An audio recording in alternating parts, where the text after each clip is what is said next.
Ah, vous êtes là. Alors, il y a fort longtemps. Ouais, tellement fort longtemps que je suis obligé de dire fort longtemps. Genre 1826 a été érigé le lion de Waterloo. Alors, il faut que je vous raconte l'histoire. Hein. Tout est parti du roi des Pays-Bas, oui, qu'on appelle Guillaume Ier. Il voulait garder un souvenir parce que lors d'une bataille qu'on appellera la bataille de Waterloo, celle où les Français se sont battus contre les Royaumes-Unis, les Français ont perdu avec Napoléon. Hein, vous savez, cette personne reconnaissable avec son chapeau. Eh bien, lors de cette bataille-là, le fils du roi, il s'est blessé. Alors le roi, il s'est dit, je voudrais garder un souvenir de ce moment. Nous, on fait un selfie, hein, on le poste sur Instagram, on a quelques likes, vite fait. Le roi, lui, s'est dit non, non. Vous allez me faire un amas de terre qui s'appelle Loriot, une butte, et au-dessus de cet amas de terre, vous me mettez une statue du genre un lion qui pose comme ça. Franchement, je trouve ça très original, j'aurais fait pareil. Et toi, Louana, t'en penses quoi? T'as raison, Prési, on plaisante pas ici.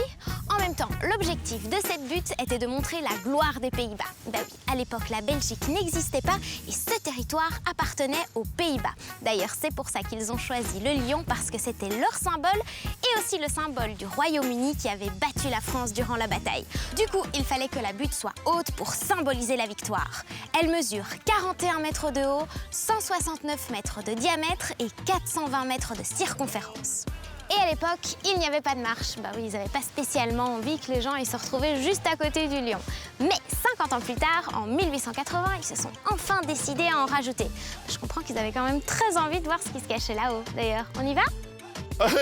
Ah bah bravo, Louana, l'ascension, hein. Je vois que t'as envie de travailler les mollets. 226 marches. Bon, je tiens quand même à préciser que c'était 227 marches au départ. Ah bah oui, et pour ça, on doit dire bravo les lapins. Eh ben bravo les lapins. Ah bah oui, bravo les lapins. Parce que depuis début 2000, on est face à un affaissement de la butte. Tout ça à cause de... Parce qu'ils creusent des terriers à l'intérieur. Bah du coup, chaque année...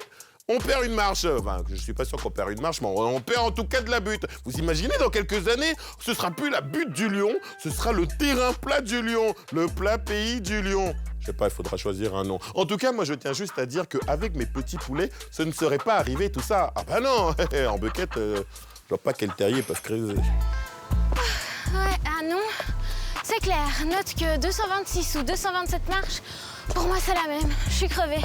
Ouf. Je vais faire une pause.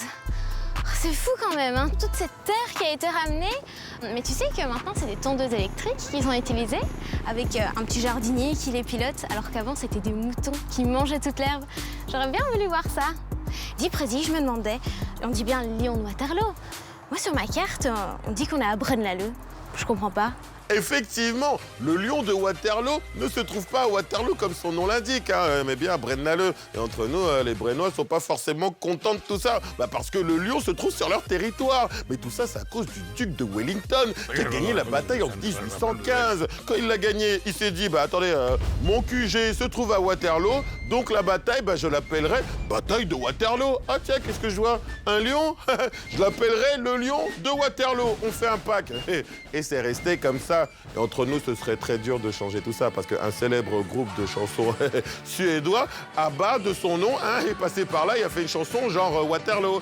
Waterloo, pourquoi tu t'appelles Waterloo? Waterloo, pourquoi tu n'es pas à Braine-l'Alleud? Bon, en tout cas, Waterloo ou Braine-l'Alleud, moi je suis enfin arrivée en haut.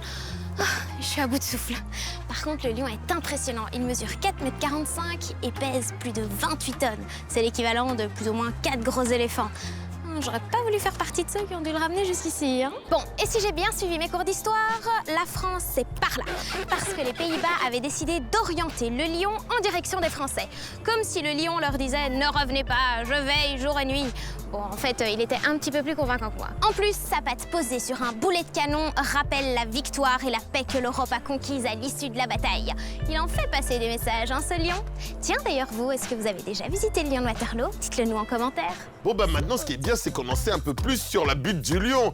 Et ça me rassure. Parce que vous imaginez, heureusement que c'est une statue qui est là-bas tout en haut. Vous imaginez si c'était un vrai lion, genre on vient lui rendre visite, le gars il est tout seul là-haut, mais on va lui servir de yaourt. Bifidus, un truc du genre quoi, je sais pas.